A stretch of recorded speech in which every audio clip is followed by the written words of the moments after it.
नमस्कार साथियों, एक बार फिर से आप सभी का ज्ञानकर्ता अकेडमी के यूट्यूब चैनल में हार्दिक स्वागत है। आज की जो हमारी वीडियो होने वाली है वो राजस्थान के एकीकरण से संबंधित 100 महत्वपूर्ण प्रश्न जो कि विगत परीक्षाओं में आए हुए हैं। ये वीडियो आपके लिए बहुत ही कारगर सिद्ध होगी। चलिए शुरू करते हैं।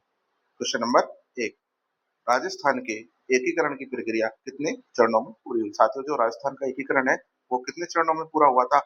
ऑप्शन ए 5, 6, 7 या 8। तो साथियों, जो राजस्थान का एकीकरण है ये 7 चरणों में पूरा हुआ था। कितने चरणों में पूरा हुआ था? 7 चरणों में पूरा हुआ था।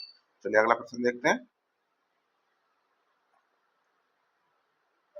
एकीकरण के समय राजस्थान में कुल कितनी रियासतें थी? साथियों, जो हमारा एकीकरण है वो 7 चरणों में पूरा हुआ था, लेकिन एकीकरण के समय राजस्थान में कुल कितनी रियासतें थी?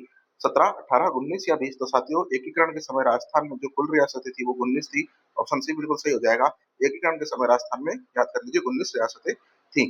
राजस्थान के एकीकरण के समय कितने ठिकाने थे? 2, 3, 4 या 5? तो साथियों, जो रियासतें थी वो तो 19 थी और जो ठिकाने थे वो कितने थे? 3 थे। तो ऑप्शन बी बिल्कुल सही हो जाएगा। कितने ठिकाने थे? 3 और रियासतें 19। निम्न में से कौन सा एकीकरण के समय राजस्थान का ठिकाना नहीं था? Option A Lava, B Kushalgarh, C Neemrana, D Kishangarh. तो साथियों, उस समय कौन सा ठिकाना नहीं था? ऑप्शन डी बिल्कुल सही है। किशनगढ़ ठिकाना नहीं था। कुशलगढ़ ठिकाना था, लावा था, नीमराणा था, किशनगढ़ ठिकाना नहीं था। तो ऑप्शन डी इस प्रश्न का बिल्कुल राइट आंसर हो जाएगा। अगला प्रश्न देखते हैं। राजस्थान के एकीकरण में कुल कितना समय लगा? साथियों, जो राजस्थान का एकीकरण हुआ था ये 7 चरणों में पूरा हुआ और इसमें कुल कितना समय लगा? तो इसका जो राइट आंसर हो जाएगा वो हो जाएगा 8 वर्ष 7 माह और 14 दिन। तो इस हिसाब से ऑप्शन ए बिल्कुल सही बैठ रहा है। ऑप्शन ए बिल्कुल सही हो जाएगा। 8 वर्ष 7 माह और 14 दिन राजस्थान के एकीकरण में लगे। चलिए आगे देखते हैं। ये थे कुछ सामान्य प्रश्न। अब आगे और भी अच्छे प्रश्न देखेंगे और आपसे रिक्वेस्ट है कि वीडियो को लाइक कर दीजिए, चैनल को सब्सक्राइब कर लीजिए और बेल आइकन दबा लीजिए ताकि आपको नोटिफिकेशन मिलते रहे। चलिए अगला प्रश्न देखते हैं। क्वेश्चन नंबर 6, रियासती विभाग की स्थापना कब की गई थी? तो साथियों, जो रियासती विभाग है इसकी स्थापना कब की गई? 15 अगस्त 1947, 5 जुलाई, 26 जनवरी 1950 या 1 नवंबर 1956? तो साथियों, जो रियासती विभाग की थी इसकी स्थापना 5 जुलाई 1947 को की गई। ऑप्शन बी बिल्कुल सही हो जाएगा। रियासती विभाग की स्थापना कब की गई? 5 जुलाई 1947 को। क्वेश्चन नंबर 7, रियासती विभाग के सचिव कौन थे? सरदार वल्लभ भाई Patel, BP Menon, Lord Mountbatten, के एम मुंशी? साथियों, जो रियासती विभाग के जो सचिव थे वो थे बीपी मेनन। कौन थे? बीपी मेनन। तो ऑप्शन बी बिल्कुल सही हो जाएगा। राजस्थान के एकीकरण का प्रथम चरण किस नाम से जाना जाता है? साथियों, जो राजस्थान के एकीकरण कितने चरणों में हुआ? 7 चरणों में हुआ और इसके प्रथम चरण का जो नाम था वो क्या था? राजस्थान मत्स्य पूर्व या संयुक्त राजस्थान संघ? तो साथियों, जो राजस्थान का जो प्रथम चरण था उसको हम मत्स्य संघ के नाम से जानते हैं। किस नाम से जानते हैं? मत्स्य संघ से। मत्स्य संघ में कौन कौन सी रियासतें सम्मिलित थी? अलवर, भरतपुर, धौलपुर और करौली। कौन कौन सी रियासत शामिल थी? अलवर, भरतपुर, धौलपुर, करौली को मिलकर कौन सा बना था? मत्स्य संघ बना था। क्वेश्चन नंबर 9, मत्स्य संघ का गठन कब किया गया? साथियों, जो मत्स्य संघ है इसका गठन कब हुआ था? 18 मार्च, 25 मार्च, 30 मार्च या 15 मई? तो साथियों, मत्स्य संघ जो प्रथम चरण था इसका गठन हुआ था 18 मार्च 1948 को। ऑप्शन ए बिल्कुल सही हो जाएगा। चलिए अगला प्रश्न देखते हैं। मत्स्य संघ में कौन कौन सी रियासतें सम्मिलित थी? अलवर, भरतपुर, धौलपुर, करौली? साथियों, पहला ही ऑप्शन बिल्कुल सही हो जाएगा। मत्स्य संघ में अलवर, भरतपुर, धौलपुर, करौली रियासतें सम्मिलित थी। ऑप्शन ए बिल्कुल सही हो जाएगा। मत्स्य संघ की राजधानी किसे बनाया गया था? क्वेश्चन नंबर 11, मत्स्य संघ की राजधानी किसको बनाया गया? अलवर को, भरतपुर को, धौलपुर को या करौली को? किसको बनाया गया मत्स्य संघ की रियासत? तो इसमें साथियों अलवर बिल्कुल सही हो जाएगा। मत्स्य संघ की राजधानी किसको बनाया गया? अलवर को मत्स्य संघ की राजधानी बनाया गया। मत्स्य संघ, क्वेश्चन नंबर 12, मत्स्य संघ का नाम किसके सुझाव पर रखा गया? साथ ही जो मत्स्य संघ है इसका सुझाव, इसका जो नाम है ये किनके सुझाव पर रखा गया? एनवी गार्डन, के एम मुंशी, गोकुल भाई भट्ट या हीरालाल शास्त्री? तो साथियों, के एम मुंशी जी के सुझाव पर मत्स्य संघ नाम रखा गया। किसके सुझाव पर? के एम मुंशी के सुझाव पर। चलिए अगला प्रश्न देखते हैं।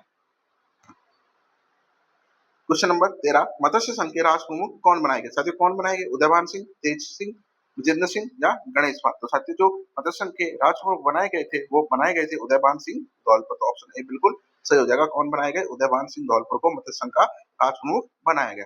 मत्स्य संघ का प्रधानमंत्री किसे नियुक्त किया गया? साथियों, जो मत्स्य संघ है इसका प्रधानमंत्री किसको नियुक्त किया गया? मत्स्य संघ का जो प्रधानमंत्री है, जुगल किशोर, शोभाराम कुमावत, गोकुल लाल या माणिकलाल? तो साथियों, जो मत्स्य संघ का जो राष्ट्र प्रमुख है शोभाराम कुमावत को बनाया गया। किनको बनाया गया? शोभाराम कुमावत को।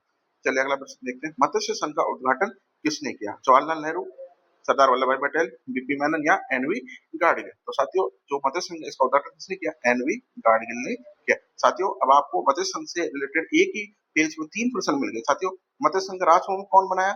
उदयमान सिंह को बनाया गया, जो कि कहां से संबंधित है? धौलपुर से संबंधित है। मत्स्य संघ का प्रधानमंत्री किसको बनाया? शोभाराम कुमावत को। और उद्घाटनकर्ता कौन थे? एनवी गाडगिल। तो अगर उद्घाटनकर्ता आपसे पूछ लिया जाए मत्स्य संघ का, एनवी गाडगिल। प्रधानमंत्री अगर आपसे पूछ लिया जाए मत्स्य संघ का, शोभाराम कुमावत। और मत्स्य संघ का राजप्रमुख अगर आपसे पूछ लिया जाए तो कौन हो जाएंगे? उदयमान सिंह हो जाएंगे। अब हम देखते हैं अगला प्रश्न, क्वेश्चन नंबर 16। राजस्थान के एकीकरण के दूसरे चरण का नाम क्या था? पहले चरण का आपको पता है मत्स्य संघ था, और दूसरे चरण का पूर्व राजस्थान, संयुक्त राजस्थान या वृहत राजस्थान संघ। तो साथियों जो राजस्थान का एकीकरण है, इसके जो दूसरे चरण का जो नाम था वो था पूर्व राजस्थान या राजस्थान संघ। तो ऑप्शन बी बिल्कुल सही हो जाएगा। एकीकरण के दूसरे चरण का नाम क्या था? पूर्व राजस्थान या राजस्थान संघ था। ऑप्शन बी बिल्कुल सही हो जाएगा। चलिए अगला प्रश्न देखते हैं। पूर्व राजस्थान या राजस्थान संघ का गठन कब हुआ? साथियों जो पूर्व राजस्थान है, जो एकीकरण का द्वितीय चरण माना जाता है, दूसरा चरण माना जाता है, इसका गठन कब हुआ? 18 मार्च, 25 मार्च, 18 अप्रैल या 30 मार्च। तो साथियों इसका जो गठन हुआ था वो 25 मार्च 1948 को हुआ था। किसको हुआ था? 25 मार्च 1948 को पूर्व राजस्थान या राजस्थान संघ, जो द्वितीय चरण के नाम से जाना जाता है, का गठन हुआ था। और 18 मार्च को किसका गठन हुआ था साथियों? मत्स्य संघ का, जो कि फर्स्ट प्रथम चरण था, और द्वितीय चरण का 25 मार्च 1948 को। पूर्व राजस्थान संघ की राजधानी किसे बनाया गया? Question number 18। पूर्व राजस्थान संघ की राजधानी किसको बनाया गया? बूंदी, झालावाड़, उदयपुर या कोटा। तो साथियों जो पूर्व राजस्थान संघ है, इसकी जो राजधानी बनाया गया वो कोटा को बनाया गया। कौन सी रियासत को बनाया गया? कोटा रियासत को बनाया गया। ऑप्शन सी बिल्कुल सही हो जाएगा। अगला प्रश्न देखते हैं। पूर्व राजस्थान संघ के राज प्रमुख कौन बने? साथियों जो पूर्व राजस्थान संघ है, इसके राज प्रमुख कौन बने? भीम सिंह, लक्ष्मण सिंह, बहादुर सिंह, चंद्रवीर सिंह। तो साथियों जो पूर्व राजस्थान संघ के जो राज प्रमुख बने थे, उनको किसको बनाया गया था? भीम सिंह को बनाया गया था। भीम सिंह जी को बनाया गया। ये कहां से संबंधित है? कोटा से संबंधित थे। तो भीम सिंह कोटा को पूर्व राजस्थान संघ का राजप्रमुख बनाया गया, याद कर लीजिए।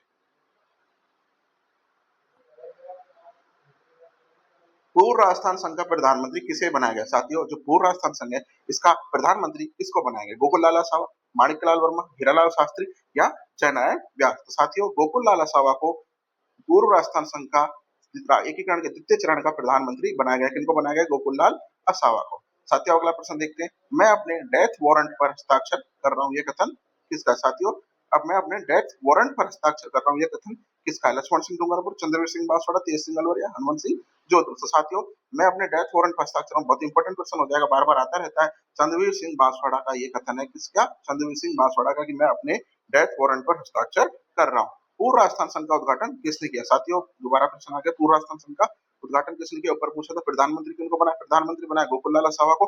और पूर्व राजस्थान संघ का जो उद्घाटन करता है वो थे एनवी गाडगिल। साथी कौन हो गए? एनवी गाडगिल। तो मत्स्य संघ का अगर उद्घाटन करता पूछ लिया जाए, या पूर्व राजस्थान संघ का, अगर मत्स्य संघ का पूछ लिया जाए तो भी एनवी गाडगिल, और पूर्व राजस्थान संघ का पूछ लिया जाए तो भी एनवी गाडगिल। एनवी गाडगिल ने दोनों एकीकरण के प्रथम और द्वितीय चरण का उद्घाटन किया था। एकीकरण के तृतीय चरण, तीसरे चरण संयुक्त राजस्थान का गठन कब हुआ? साथियों जो एकीकरण का तृतीय चरण है उसका उद्घाटन कब हुआ? पहले का कब हुआ? 18 मार्च 1948। द्वितीय का कब हुआ? 25 मार्च 1948।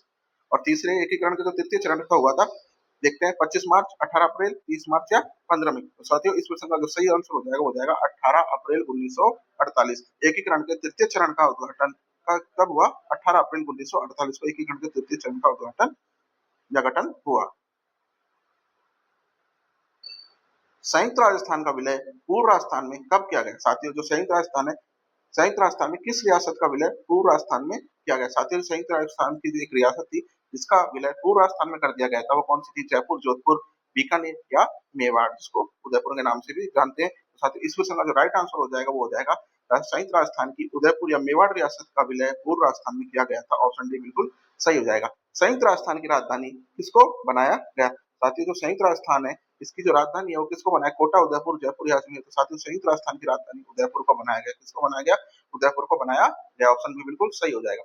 संयुक्त राजस्थान का राज प्रमुख किसको बनाया गया? साथियों संयुक्त राजस्थान जो कि एकीकरण का तृतीय चरण था, इसका राज प्रमुख किसको बनाया गया? भूपाल सिंह, मेम सिंह, स्वाभिमान सिंह या उम्मेद सिंह। तो साथियों महाराणा भूपाल सिंह जो कि मेवाड़ के थे, उनको संयुक्त राजस्थान का राज प्रमुख बनाया गया। चलिए अगला प्रश्न देखते हैं।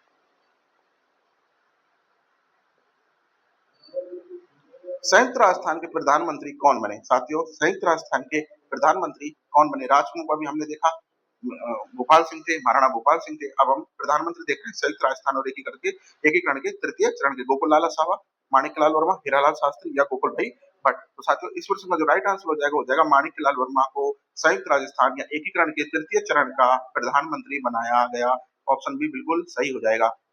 अगला प्रश्न देखते हैं, संयुक्त राजस्थान का उद्घाटन किसने किया? साथियों इससे पूर्व हमने देखा मत्स्य संघ और पूर्व राजस्थान संघ, जिसका उद्घाटन एन.वी. गाडगिल ने किया था। अब एकीकरण का तृतीय चरण है जो संयुक्त राजस्थान के नाम से जाना जाता है, इसका उद्घाटन सरदार वल्लभ भाई पटेल, जवाहरलाल नेहरू, एन.वी. गाडगिल या लॉर्ड माउंटबेटन, इनमें से किसने किया? तो साथियों इस प्रश्न का जो राइट आंसर है वो हो जाएगा जवाहरलाल नेहरू। साथियों एकीकरण के तृतीय चरण या संयुक्त राजस्थान संघ का उद्घाटन किसने किया? जवाहरलाल नेहरू ने। साथियों अब 3 प्रश्न आप याद कर लीजिए अच्छे से। संयुक्त राजस्थान के प्रधानमंत्री कौन था? माणिक्यलाल वर्मा। कौन थे? माणिक्यलाल वर्मा। और राजप्रमुख कौन बने? महाराणा भोपाल सिंह मेवाड़ सिंह। कौन बने? राजप्रमुख महाराणा भोपाल सिंह। और संयुक्त राजस्थान का उद्घाटन किसने किया? तो साथियों जो उद्घाटनकर्ता की अगर हम बात करें तो जवाहरलाल नेहरू ने संयुक्त राजस्थान का उद्घाटन किया। अब अगला प्रश्न हम देखते हैं, राजस्थान एकीकरण का चौथा चरण किस नाम से जाना जाता है? साथियों जो राजस्थान का एकीकरण है उसका 3 चरण आपने पढ़ लिया, अभी जो चौथा चरण आ रहा है उसको किस नाम से जाना जाता है? पूर्व राजस्थान, वृहत राजस्थान, संयुक्त राजस्थान या संयुक्त वृहत राजस्थान। तो साथियों जो एकीकरण का चौथा चरण है इसको वृहत राजस्थान के नाम से जाना जाता है। किस नाम से जाना जाता है? वृहत राजस्थान के नाम से जाना जाता है एकीकरण के चतुर्थ चरण को। अब साथियों अगला प्रश्न आपसे पूछा जा रहा है, वृहत राजस्थान का गठन कब हुआ? साथियों अगर पूछा जाए एकीकरण का चतुर्थ चरण या जिसको वृहत राजस्थान के नाम से जाना जाता है उसका गठन कब हुआ? 18 अप्रैल, 30 मार्च, 15 मई या 26 जनवरी 1950। तो साथियों इस प्रश्न का जो राइट आंसर हो जाएगा 30 मार्च 1949 को एकीकरण के चतुर्थ चरण या वृहत राजस्थान का गठन हुआ था। कब हुआ था? 30 मार्च 1949। ऑप्शन भी बिल्कुल सही हो जाएगा। चलिए अगला प्रश्न देखते हैं, वृहत राजस्थान में किन 4 बड़ी रियासतों का विलय हुआ? साथियों जो वृहत राजस्थान है इनमें किन 4 बड़ी रियासतों का विलय हुआ था जो कि एकीकरण का चतुर्थ चरण है? जयपुर, जोधपुर, बीकानेर, जैसलमेर, जयपुर, जोधपुर, उदयपुर, बीकानेर, अलवर, भरतपुर, जयपुर, जोधपुर और कोटा, बूंदी, जयपुर, जोधपुर। तो साथियों वृहत राजस्थान में 4 बड़ी रियासतों का विलय हुआ था और उन रियासतों का जो नाम है वो है जयपुर, जोधपुर, बीकानेर और जैसलमेर। तो ऑप्शन ए बिल्कुल सही हो जाएगा। किनका विलय हुआ था? जयपुर, जोधपुर, बीकानेर और जैसलमेर का विलय हुआ था। अगला प्रश्न देखते हैं, क्वेश्चन नंबर 32, वृहत राजस्थान की राजधानी किसे बनाया गया? साथियों जो वृहत राजस्थान है इसकी राजधानी किसको बनाया गया? जोधपुर, उदयपुर, जयपुर या बीकानेर? तो साथियों इस क्वेश्चन का जो राइट आंसर हो जाएगा वृहत राजस्थान की राजधानी जयपुर को बनाया गया। किसको बनाया गया? जयपुर को बनाया गया। राजस्थान की राजधानी जयपुर किस समिति की सिफारिश पर बनाई गई? साथियों जो राजस्थान की राजधानी है ये जयपुर, ये एक समिति की सिफारिश पर बनाई गई थी और उस समिति का नाम क्या था? आइए देखते हैं, शंकर देवराव समिति, पी सत्यनारायण राव समिति, फजल अली आयोग और के एम मुंशी समिति। तो साथियों उस समिति का नाम था पी सत्यनारायण राव समिति। पी सत्यनारायण राव समिति की ही सिफारिश पर जयपुर को राजस्थान की राजधानी बनाने की सिफारिश की गई थी। किसकी समिति पर? पी सत्यनारायण राव समिति की सिफारिश। तो याद कर लीजिए, बहुत ही इंपोर्टेंट क्वेश्चन है। चलिए अगला देखते हैं, वृहत राजस्थान का महाराजा प्रमुख किसे बनाया गया? साथियों जो वृहत राजस्थान था इसका महाराजा प्रमुख किसको बनाया गया? सवाई मान सिंह द्वितीय, महाराणा भोपाल सिंह, महाराणा भीम सिंह और हनुमंत सिंह। तो साथियों इस क्वेश्चन का जो राइट आंसर है वो महाराणा भोपाल सिंह हो जाएगा, क्योंकि साथियों उस समय इस वृहत राजस्थान के से पहले महाराणा भोपाल सिंह को राजप्रमुख बनाया गया था। विलय के बाद स्थिति ऐसी उत्पन्न हो गई कि सवाई मान सिंह जो कि जयपुर के थे इनको राजप्रमुख बनाना पड़ा। तो उस समय इसलिए महाराजा प्रमुख का पद सृजन कर और महाराणा भोपाल सिंह को आजीवन महाराज प्रमुख बनाया गया। चलिए अगला प्रश्न देखते हैं, क्वेश्चन नंबर 35, वृहत राजस्थान का राजप्रमुख किसे बनाया गया? साथियों वृहत राजस्थान का अगर राजप्रमुख की बात करें तो सवाई मानसिंह द्वितीय को बनाया गया। ऑप्शन बी बिल्कुल सही हो जाएगा। और महाराजा प्रमुख किसको बनाया गया? महाराणा भोपाल सिंह उदयपुर को, मेवाड़ को बनाया गया। वृहत राजस्थान के प्रथम मुख्यमंत्री या प्रधानमंत्री कौन बने? साथियों जो वृहत राजस्थान है इसके प्रथम प्रधानमंत्री कौन बने? क्वेश्चन नंबर 36, हीरालाल शास्त्री, जननारायण व्यास, माणिक्यलाल वर्मा या टीकाराम पालीवाल। तो साथियों इस क्वेश्चन का जो राइट आंसर हो जाएगा वृहत राजस्थान के प्रथम मुख्यमंत्री हीरालाल शास्त्री बने। बहुत ही इंपॉर्टेंट क्वेश्चन है, अच्छे से देख लीजिए। वृहत राजस्थान का उद्घाटन किसने किया? साथियों वृहत राजस्थान का उद्घाटन करते कौन थे? जवाहरलाल नेहरू, सरदार वल्लभ भाई पटेल, बीपी मेनन या राजेंद्र प्रसाद। तो साथियों सरदार वल्लभ भाई पटेल ने वृहत राजस्थान का या एकीकरण के चतुर्थ चरण का उद्घाटन किया था। ऑप्शन भी बिल्कुल सही हो जाएगा। चलिए अगला प्रश्न देखते हैं, राजस्थान स्थापना दिवस कब मनाया जाता है? साथियों जो राजस्थान स्थापना दिवस है सबको याद होगा, बहुत इंपॉर्टेंट है। 30 मार्च को राजस्थान स्थापना दिवस मनाया जाता है। कब मनाया जाता है? 30 मार्च को राजस्थान स्थापना दिवस मनाया जाता है। पी सत्यनारायण राव समिति की सिफारिश पर राजस्थान का उच्च न्यायालय कहाँ स्थापित किया गया? साथियों पी सत्यनारायण राव समिति ने कई चीजों पर अपनी सिफारिश दी थी कि कौन सी चीज किस जिले में या किस रियासत में होनी चाहिए। तो पी सत्यनारायण राव समिति ने जो राजस्थान का उच्च न्यायालय है उसको कहाँ पर स्थापित करने की सिफारिश की थी? जयपुर, जोधपुर, अजमेर या बीकानेर। तो साथियों इस क्वेश्चन का जो राइट आंसर हो जाएगा पी सत्यनारायण समिति की सिफारिश पर उच्च न्यायालय को जोधपुर में स्थापित करने की सिफारिश की गई थी। वर्तमान में जो राजस्थान का उच्च न्यायालय है, इसकी दो पीठ है, जो पहली कौन सी है, जो कि जोधपुर में है मुख्य पीठ, और इसकी जो बेंच है, जो दूसरी पीठ है, वो कौन सी, जयपुर में स्थित है। तो वर्तमान में राजस्थान उच्च न्यायालय जयपुर और जोधपुर दोनों जिले में स्थित है। क्वेश्चन नंबर 40, शिक्षा विभाग किस जिले में स्थापित करने का निर्णय लिया गया था? साथियों, पी सत्यनारायण समिति ने शिक्षा विभाग को भी मतलब दूसरे जिले में या फिर एक स्थान पर स्थापित करने का जो निर्णय लिया था, सिफारिश की थी, तो शिक्षा विभाग को कहाँ पे की थी? बीकानेर, जोधपुर, उदयपुर या जयपुर? तो साथियों, इसका जो राइट आंसर हो जाएगा बीकानेर। शिक्षा विभाग को किस जिले में स्थापित करने का निर्णय या सिफारिश की गई थी? बीकानेर में की गई थी। चलिए अगला क्वेश्चन देखते हैं।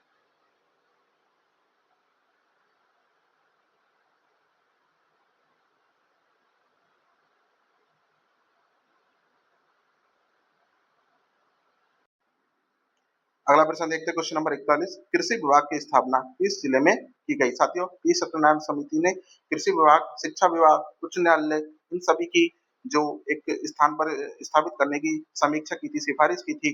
तो अब प्रश्न है हमारा, कृषि विभाग की स्थापना किस जिले में की गई थी? भरतपुर, श्रीगंगानगर, कोटा या अलवर? तो साथियों, इस क्वेश्चन का जो राइट आंसर है, कृषि विभाग की स्थापना भरतपुर में करने की सिफारिश की गई थी। ऑप्शन ए बिल्कुल सही हो जाएगा।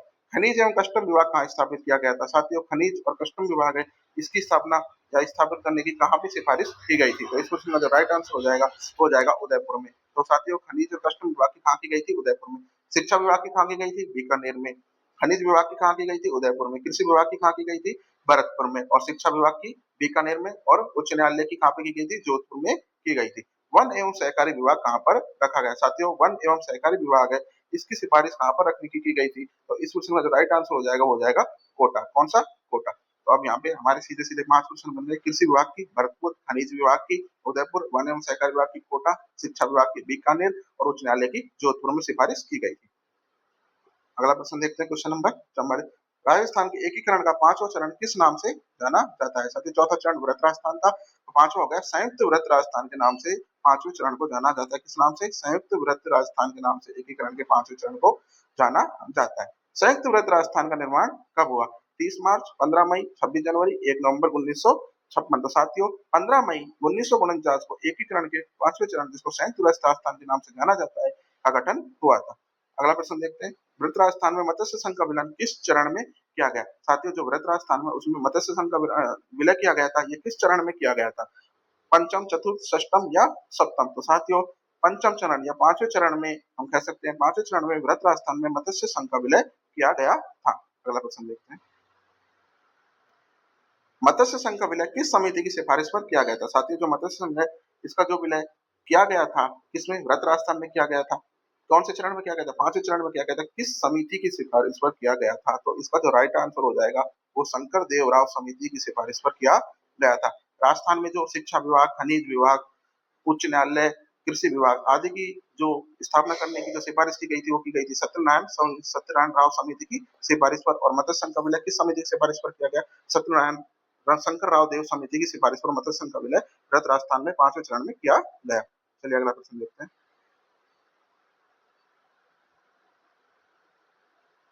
अगला प्रश्न हो जाएगा, शंकर देव राव समिति में अध्यक्ष सहित कुल कितने सदस्य थे? साथियों, जो शंकर देव राव समिति थी, जिसने मत्स्य संघ का विलय वृहत राजस्थान में करने की सिफारिश की थी, उसमें अध्यक्ष समेत कितने सदस्य थे? 2, 3, 4 या 5? तो साथियों, इसमें 2 तो सदस्य थे प्लस 1 अध्यक्ष था, तो कुल मिलाकर इसमें कितने थे? इसमें 3 सदस्य थे। ऑप्शन बी बिल्कुल सही हो जाएगा। कितने सदस्य थे? 3 सदस्य थे। चलिए अगला प्रश्न देखते हैं, क्वेश्चन नंबर 49, राजस्थान एकीकरण का छठा चरण कब संपन्न हुआ? साथियों, एकीकरण का जो छठा चरण है, ये कब पूरा हुआ, कब संपन्न हुआ? तो इस क्वेश्चन का जो राइट आंसर हो जाएगा, वो हो जाएगा 26 जनवरी 1950। 26 जनवरी 1950 को एकीकरण का छठा चरण संपन्न हुआ। और 7वां चरण साथियों कब चरण संपन्न हुआ? 1 नवंबर 1956 को राजस्थान का एकीकरण का 7वां चरण व राजस्थान एकीकरण के पूरी तरीके से संपन्न हुआ था। छठे चरण में किस रियासत का विलय राजस्थान में हुआ? आबू व देलवाड़ा को छोड़कर। अगर साथियों आबू देलवाड़ा को छोड़ दिया जाए, तो छठे चरण में किस रियासत का विलय राजस्थान में हुआ था? अजमेर, सिरोही, झालावाड़ या जैसलमेर? तो साथियों, छठे चरण में सिरोही का विलय किसमें हुआ था? राजस्थान में हुआ था। किसका हुआ था? सिरोही का विलय हुआ था। राजपूताना का अगला प्रश्न देखते हैं, क्वेश्चन नंबर 51, राजपूताना का नाम बदलकर विधिवत रूप से राजस्थान कब रखा गया? साथियों जो राजपूताना है इसका विधिवत रूप से नाम बदलकर जो हमारा वर्तमान में राजस्थान है, ये राजस्थान नाम कब रखा गया? 15 अगस्त 1947, 30 मार्च 1949, 26 जनवरी 1950 या 1 नवंबर 1956। तो साथियों इस प्रश्न का राइट आंसर हो जाएगा 26 जनवरी 1950 को विधिवत रूप से नाम बदलकर राजस्थान रखा गया। राजस्थान के एकीकरण के 7वें व अंतिम चरण का कार्य कब पूरा हुआ? साथियों जो राजस्थान का एकीकरण का 7वां या अंतिम चरण है इसका कार्य कब पूरा हुआ? 1 नवंबर 1956, 26 जनवरी 1950, 15 मई या 30 मार्च। तो साथियों एकीकरण का जो 7वां जो अंतिम चरण है वो 1 नवंबर 1956 को कार्य पूरा हुआ। तो ऑप्शन ए बिल्कुल सही हो जाएगा, 1 नवंबर 1956। क्वेश्चन नंबर 53, राज्य पुनर्गठन आयोग के अध्यक्ष कौन थे? साथियों जो राज्य पुनर्गठन आयोग है, इंपॉर्टेंट क्वेश्चन हो जाएगा, राज्य पुनर्गठन आयोग है इसके अध्यक्ष कौन थे? के एम पणिकर, फजल अली, हद्दीनाथ कुंजरू या बीपी मेनन। तो साथियों जो राज्य पुनर्गठन आयोग है इसके अध्यक्ष फजल अली थे। कौन थे? फजल अली की आयोग की इसकी अध्यक्षता करी थी, किसकी? राज्य पुनर्गठन आयोग की। राज्य पुनर्गठन आयोग जिसको फजल अली आयोग की सिफारिश, फजल अली आयोग के नाम से भी जाना जाता है, की सिफारिश पर राजस्थान में किसे शामिल किया गया? साथियों जो राज्य पुनर्गठन आयोग है जिसकी अध्यक्षता फजल अली ने की, इनकी सिफारिश पर राजस्थान में किसे शामिल किया गया? अजमेर मेरवाड़ा, आबू व देलवाड़ा, सुनील टप्पा या उपयुक्त सभी। तो साथियों उपयुक्त सभी ऑप्शन डी बिल्कुल सही हो जाएगा। आबू देलवाड़ा एमपी का जो सुनील टप्पा है वर्तमान में राजस्थान में ले लिया गया और अजमेर मेरवाड़ा को राजस्थान में शामिल किया गया। चलिए अगला प्रश्न देखते हैं। मध्य प्रदेश के मंदसौर तहसील की भानपुरा तहसील का कौन सा भाग राजस्थान के झालावाड़ में मिलाया गया? साथियों एमपी का एक क्षेत्र था जो हमारे राजस्थान में मिलाया गया, वो कौन सा था? सिरोंज, सुनील टप्पा या आबू। तो इस प्रश्न का जो राइट आंसर हो जाएगा साथियों हो जाएगा सुनील टप्पा। एमपी के सुनील टप्पा को राजस्थान में इसका विलय किया गया। चलिए अब अगला प्रश्न देखते हैं। तो अगर हमने एमपी से कुछ लिया है तो हमने एमपी को कुछ दिया भी था। तो राजस्थान के झालावाड़ जिले का कौन सा क्षेत्र मध्य प्रदेश को दिया गया? सुनील टप्पा तो हमने लिया था, तो ये तो ही नहीं सकता। भवानी मंडी, सिरोंज या डक। तो इस प्रश्न का जो राइट आंसर हो जाएगा वो हो जाएगा सिरोंज। तो राजस्थान का सिरोंज क्षेत्र किसको दिया? हमने एमपी को दिया। क्वेश्चन नंबर 57, अजमेर मेरवाड़ा के प्रथम व एकमात्र मुख्यमंत्री कौन थे? साथियों अजमेर मेरवाड़ा जो रियासत थी उसके प्रथम व एकमात्र मुख्यमंत्री कौन थे?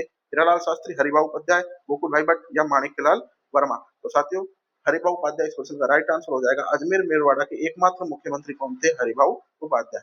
एकीकरण के समय अजमेर मेरवाड़ा की एक अलग विधानसभा थी जिसे किस नाम से जाना जाता है? साथियों एकीकरण के समय अजमेर मेरवाड़ा की एक अलग से विधानसभा थी जिसके एक पृथक रूप से चुनाव होते थे, उसको किस नाम से जाना जाता था? धारासभा, राज्यसभा, महासभा या लोकसभा। तो साथियों अजमेर मेरवाड़ा की जो अलग विधानसभा थी उसको धारासभा के नाम से जाना जाता। किस नाम से जाना जाता था? धारासभा के नाम से जाना जाता था। और उसके जो एकमात्र मुख्यमंत्री थे उनका नाम क्या था? अजमेर हरिभाऊ उपाध्याय। चलिए अगला प्रश्न देखते हैं। अजमेर मेरवाड़ा की धारासभा में सदस्यों की संख्या कितनी थी? 20, 30, 40 या 50। तो साथियों जो अजमेर मेरवाड़ा की जो धारासभा थी इसमें सदस्यों की संख्या कितनी थी? 30 थी। ऑप्शन बी बिल्कुल सही हो जाएगा। कितनी थी? 30। क्वेश्चन नंबर 60, राजस्थान के गांधी के नाम से किसे जाना जाता है जिनका संबंध सिरोही के विलय से था? जननारायण व्यास, गोकुल भाई भट्ट, भोगीलाल पांडे या माणिक्यलाल वर्मा। तो साथियों इस क्वेश्चन का जो राइट आंसर हो जाएगा राजस्थान के गांधी के नाम से गोकुल भाई भट्ट को जाना जाता है। किनको जाना जाता है? राजस्थान के गांधी। इंपोर्टेंट क्वेश्चन है, राजस्थान के गांधी के नाम से गोकुल भाई भट्ट को जाना जाता है। क्वेश्चन नंबर 61, आबू व देलवाड़ा को प्रारंभ में या छठे चरण में किस राज्य में मिला दिया गया था? साथियों जो आबू और देलवाड़ा है वो प्रारंभ में इसको 2 बार मिलाया गया। तो प्रारंभ में किस में मिलाया गया? एमपी, गुजरात, बंबई प्रांत या सौराष्ट्र। तो साथियों प्रारंभ में इसको बंबई प्रांत में मिला दिया गया था। ऑप्शन सी बिल्कुल सही हो जाएगा। बाद में इसको राजस्थान में इसका विलय किया गया। ऑप्शन सी बिल्कुल यहाँ पे सही हो जाएगा। प्रारंभ में ये पूछ रहा है प्रारंभ में, अगर दूसरी बार पूछा जाए तो राजस्थान में उत्तर आएगा। चलिए आगे देखते हैं।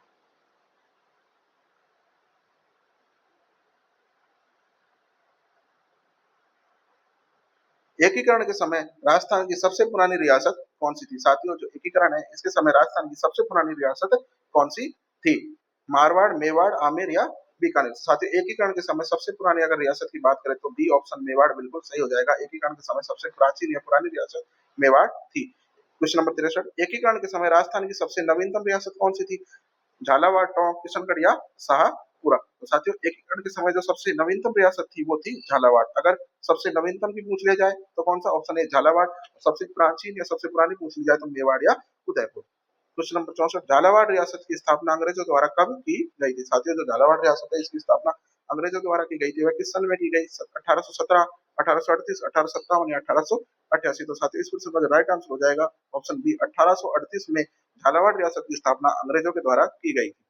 क्षेत्रफल की दृष्टि से राजस्थान के एकीकरण के समय सबसे बड़ी रियासत कौन सी थी? अगर आज क्षेत्रफल की दृष्टि से पूछा जाए तो कौन सी थी? मेवाड़, मारवाड़, जयपुर या जैसलमेर? तो साथियों इस प्रश्न का जो राइट आंसर हो जाएगा मारवाड़ जोधपुर। अगर क्षेत्रफल की दृष्टि से पूछा जाए तो मारवाड़ जोधपुर सबसे बड़ी रियासत थी। सबसे प्राचीन मेवाड़ उदयपुर, सबसे नवीनतम झालावाड़ और सबसे बड़ी क्षेत्रफल की दृष्टि से मारवाड़ जोधपुर थी। चलिए अगला प्रश्न देखते हैं।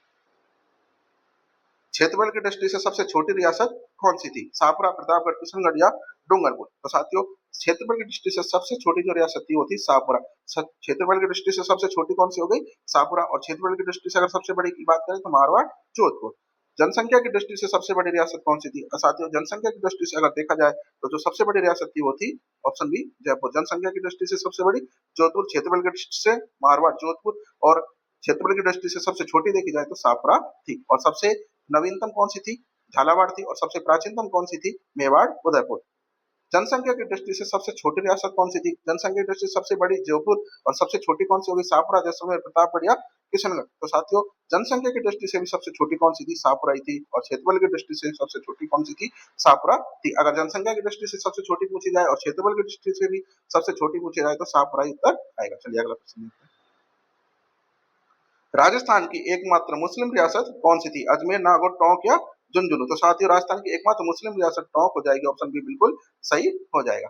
टोंक रियासत के संस्थापक कौन थे? Question number 70। अमीर खां पिंडारी, नवाब वजीरुद्दौला, गफूर खां और इब्राहिम अली? तो साथियों अगर टोंक रियासत के संस्थापक की बात करें तो अमीर खां पिंडारी, ऑप्शन ए बिल्कुल सही हो जाएगा। टोंक रियासत के संस्थापक कौन थे? अमीर खां पिंडारी। Question number 71। किन दो रियासतों पर जाट राजवंश का शासन था? साथियों ऐसी कौन सी दो रियासतें हैं जिन पर जाट राजवंश का शासन था? अलवर भरतपुर, धौलपुर करौली, भरतपुर धौलपुर और अलवर और करौली? तो साथियों जब जाट राजवंश का नाम आता है तो भरतपुर तो स्वतः ही दिमाग में आ जाता है, लेकिन दूसरी रियासत की अगर हम बात करें तो इसके साथ में कौन थी? धौलपुर। तो भरतपुर और धौलपुर ऑप्शन बी बिल्कुल सही हो जाएगा। भरतपुर और धौलपुर रियासतों का संबंध जाट राजवंश से था। चलिए अगला प्रश्न देखते हैं।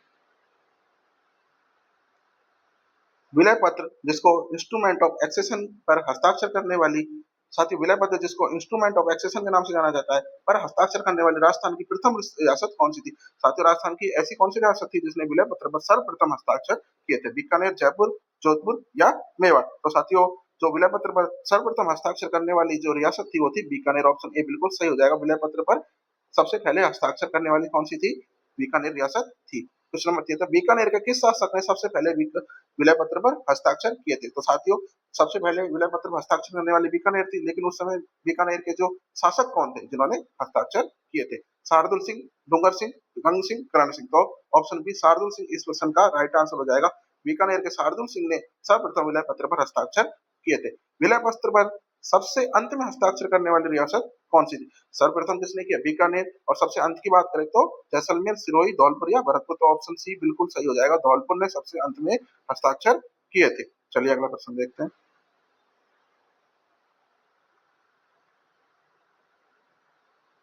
धौलपुर के किस शासक ने सबसे अंत में 14 अगस्त 1947 को विलय पत्र पर हस्ताक्षर किए? बीकानेर के शार्दुल सिंह ने सर्वप्रथम किए थे, लेकिन सबसे अंत में धौलपुर के किस शासक ने किए जो कि 14 अगस्त 1947 को किए? उदयभान सिंह, कीरत सिंह, भगवंत सिंह, निहाल सिंह? तो साथियों धौलपुर के कौन थे? उदयभान सिंह थे जिन्होंने सबसे अंत में हस्ताक्षर किए। Question number 76। राजस्थान के किस शासक ने अपनी रियासत को पाकिस्तान में मिलाने का प्रयास किया था? साथियों इंपॉर्टेंट क्वेश्चन है। राजस्थान के ऐसे भी शासक थे जिन्होंने अपनी रियासत को पाकिस्तान में मिलाने का प्रयास किया था। उमेश सिंह जोधपुर, हनुमंत सिंह जोधपुर, मान सिंह जयपुर या तेज सिंह अलवर? तो साथियों इस प्रश्न का जो राइट आंसर देखो हनुमंत सिंह जोधपुर ने अपनी रियासत को पाकिस्तान में मिलाने का प्रयास किया। ऑप्शन बी बिल्कुल सही हो जाएगा।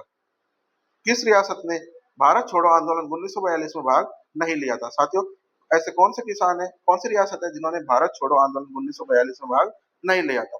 जयपुर, जैसलमेर, मेवाड़ या बीकानेर? तो साथियों जयपुर इसका राइट आंसर हो जाएगा। भारत छोड़ो आंदोलन में भाग नहीं लिया कौन थी? जयपुर रियासत ने नहीं लिया। Question number 78। महात्मा गांधी की हत्या के संदेह में किस रियासत के शासक और दीवान को दिल्ली में नजरबंद किया गया था? साथियों जो महात्मा गांधी थे इनकी हत्या के संदेह में किस रियासत के शासक और दीवान को दिल्ली में नजरबंद किया गया? भरतपुर, धौलपुर, करौली या अलवर? तो साथियों इस क्वेश्चन का जो राइट आंसर है वो हो जाएगा अलवर। अलवर के शासक को और दीवान को दिल्ली में नजरबंद किया गया महात्मा गांधी की हत्या के संदेह में। अगला प्रश्न देखते हैं।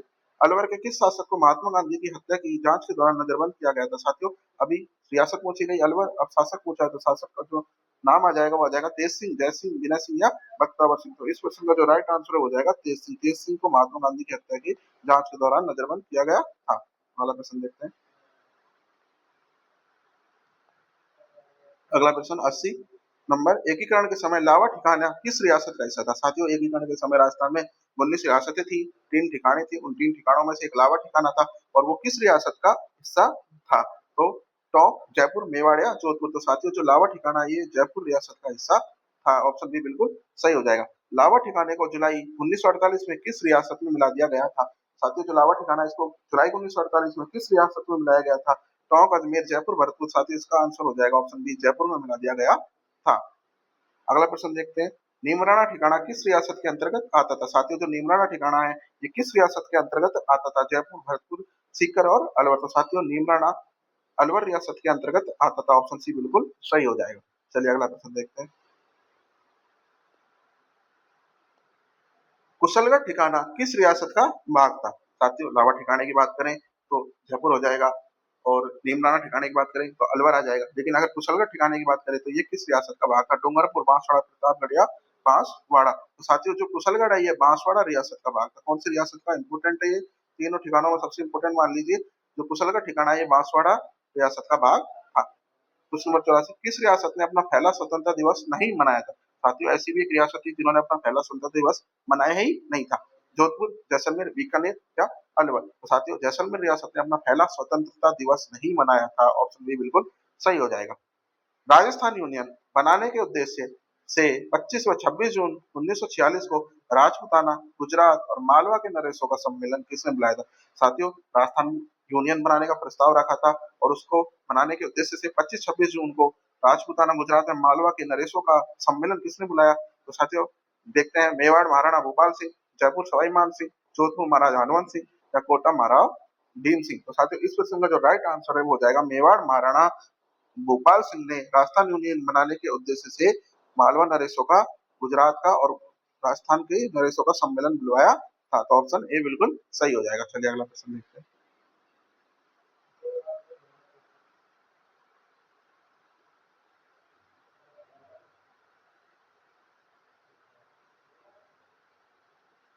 किस शासक ने हाड़ौती संघ बनाने का प्रस्ताव रखा था? साथियों, एक शासक थे जिन्होंने हाड़ौती संघ का प्रस्ताव रखा था। हाड़ौती में कौन कौन से क्षेत्र आते हैं? कोटा, बूंदी, करौली आदि। कोटा और बूंदी, सॉरी, कोटा, बूंदी, बारा, ये हाड़ौती संघ में आते हैं। ऑप्शन ए महाराणा भीम सिंह, बहादुर सिंह, हरिश्चंद्र या उपरोक्त में से कोई नहीं। तो शासक किस शासक ने हाड़ौती संघ बनाने का प्रस्ताव रखा, उनका नाम हो जाएगा कोटा महाराव भीम सिंह ने। कोटा महाराव भीम सिंह ने हाड़ौती संघ बनाने का प्रस्ताव रखा था। राजपूताना की किन रियासतों को स्वतंत्र अस्तित्व रखने की छूट थी? साथियों, राजपूताना की कुछ ऐसी रियासतें थी जिनको स्वतंत्र अस्तित्व रखने की छूट थी। तो वो छूट कितनी थी? आय 1 करोड़, जनसंख्या 10 लाख। साथियों, ऐसी रियासत जिनकी आय कितनी, आय एक लिमिट से अधिक होनी चाहिए, जनसंख्या उस लिमिट से अधिक होनी चाहिए तो अपना स्वतंत्र अस्तित्व रख सकेंगे। तो वो लिमिट कितनी थी?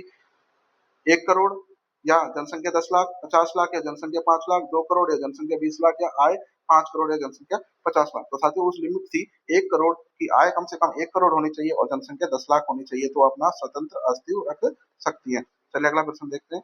एकीकरण के समय आय 1 करोड़ तो जनसंख्या 10 लाख पूरी करने वाली रियासतें कितनी थी? साथियों, जो लिमिट थी 1 करोड़ की और जनसंख्या की 10 लाख की, वो पूरी करने वाली रियासतें कुल कितनी थी? 2, 3, 4 या 5? तो साथियों, ऐसी राजस्थान में सिर्फ 4 ही रियासतें थी जो इस शर्त को पूरा करती थी और अपना स्वतंत्र अस्तित्व रखने के योग्य थी।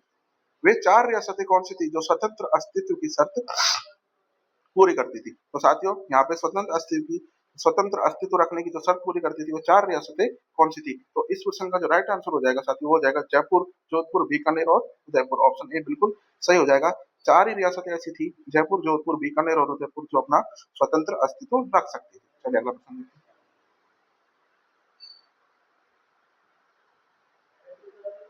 मत्स्य संघ का क्षेत्रफल लगभग कितना था? साथियों, जो मत्स्य संघ है इसका क्षेत्रफल लगभग कितना था? 12,000, 25,000 वर्ग किलोमीटर, 30,000 वर्ग किलोमीटर या 40,000। तो साथियों, मत्स्य संघ जो एकीकरण का प्रथम चिन्ह था उसका क्षेत्रफल 12,000 किलोमीटर वर्ग किलोमीटर था। कितना था? 12,000 वर्ग किलोमीटर। मत्स्य संघ की वार्षिक आय लगभग कितनी थी? मत्स्य संघ की अगर वार्षिक आय की बात करें तो 1.84 करोड़ रुपए मत्स्य संघ की वार्षिक आय थी। अगला प्रश्न देखते हैं। 1 नवंबर 1956 को वर्तमान राजस्थान का निर्माण हुआ, तब राजस्थान में कितने जिले थे? साथियों 1 नवंबर 1956 को राजस्थान का निर्माण हुआ, उस समय राजस्थान में कुल कितने जिले थे? 1 नवंबर 1956 को। तो इसका राइट आंसर हो जाएगा ऑप्शन बी, उस समय 26 जिले राजस्थान में थे। क्वेश्चन नंबर 93, एकीकरण के समय मेवाड़ के दीवान कौन थे जिन्होंने विलय में महत्वपूर्ण भूमिका निभाई? साथियों एकीकरण के समय मेवाड़ के दीवान कौन थे जिन्होंने विलय में महत्वपूर्ण भूमिका निभाई थी? Sir T Raghavacharya, K M Munshi, Rammurthy, C S Venkatacharya. तो साथियों उनका नाम था sir T S Venkatacharya. Sir T, एक बार फिर से क्वेश्चन को पढ़ते हैं साथियों, एकीकरण के समय मेवाड़ के दीवान कौन थे जिन्होंने मेवाड़ में विलय में महत्वपूर्ण भूमिका निभाई थी? सर टी विजय राघवाचार्य। इस क्वेश्चन का राइट आंसर हो जाएगा option A, sir T Vijay Raghavacharya. Question number 94, BP Menon की प्रसिद्ध पुस्तक का नाम बताओ जिसमें रियासतों के एकीकरण का वर्णन है? साथियों बीपी मेनन की उस प्रसिद्ध पुस्तक का नाम क्या है जिसमें रियासतों के एकीकरण का वर्णन है?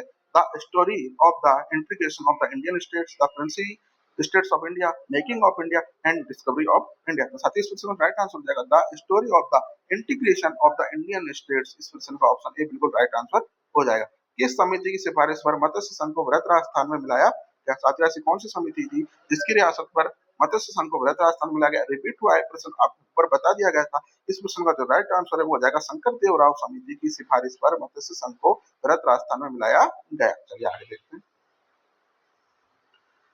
राज प्रमुख पद को राज्यपाल का पदनाम कब दिया गया? 1947, 1949, 1950, 1956। तो साथियों जो राज प्रमुख का जो पद है इसको राज्यपाल का पदनाम 1956 में दिया गया। ऑप्शन डी बिल्कुल सही हो जाएगा। कब दिया गया? 1956 में। अगला प्रश्न देखते हैं, राजस्थान के प्रथम राज्यपाल कौन बने? सरदार गुरुमुख निहाल सिंह, सवाई मान सिंह, हीरालाल शास्त्री, डॉक्टर संपूर्णानंद। तो साथियों राजस्थान के जो प्रथम राज्यपाल की अगर हम बात करें तो सरदार गुरुमुख निहाल सिंह को राजस्थान के प्रथम राज्यपाल चुना गया। ऑप्शन ए बिल्कुल सही हो जाएगा। चलिए अगला प्रश्न देखते हैं। क्वेश्चन नंबर 19, प्रथम आप चुनाव 1952 के बाद राजस्थान के प्रथम निर्वाचित मुख्यमंत्री कौन बने? साथियों आम चुनाव के बाद जो 1952 में हुए थे उसके बाद राजस्थान के प्रथम निर्वाचित मुख्यमंत्री कौन बने? हीरालाल शास्त्री, टीकाराम पालीवाल, जयनारायण व्यास या मोहनलाल सुखाड़े। तो साथियों जो प्रथम निर्वाचित मुख्यमंत्री थे वो थे टीकाराम पालीवाल। ऑप्शन बी बिल्कुल सही हो जाएगा। टीकाराम पालीवाल प्रथम निर्वाचित मुख्यमंत्री बने। राजपूताना एजेंसी की स्थापना कब की गई थी जिसका बाद में एकीकरण हुआ? साथियों जो राजपूताना एजेंसी है उसकी स्थापना कब की गई जिसका बाद में एकीकरण हुआ? 1818, 1832, 1857, 1901। साथियों ऑप्शन बिल्कुल सही हो जाएगा। 1832 में स्थापना की गई। सातवें चरण, क्वेश्चन नंबर 100 और लास्ट का क्वेश्चन है। सातवें चरण 1 नवंबर 1956 के समय उस समय 1 नवंबर 1956 जो कि राजस्थान के एकीकरण का 7वां चरण था, राजस्थान के मुख्यमंत्री कौन थे? मोहनलाल सुखाड़िया, हीरालाल शास्त्री, जयनारायण व्यास या टीकाराम पालीवाल। तो साथियों इस समय कौन थे? मोहनलाल सुखाड़िया 1 नवंबर 1956 को राजस्थान के मुख्यमंत्री थे। साथियों बहुत ही मेहनत लगती है वीडियो बनाने में। आपसे आशा करता हूँ आपको वीडियो पसंद आई होगी। आपके लिए ये प्रश्न बहुत ही कारगर सिद्ध होंगे। वीडियो को लाइक कर दीजिए, चैनल को सब्सक्राइब कर दीजिए। साथियों धन्यवाद।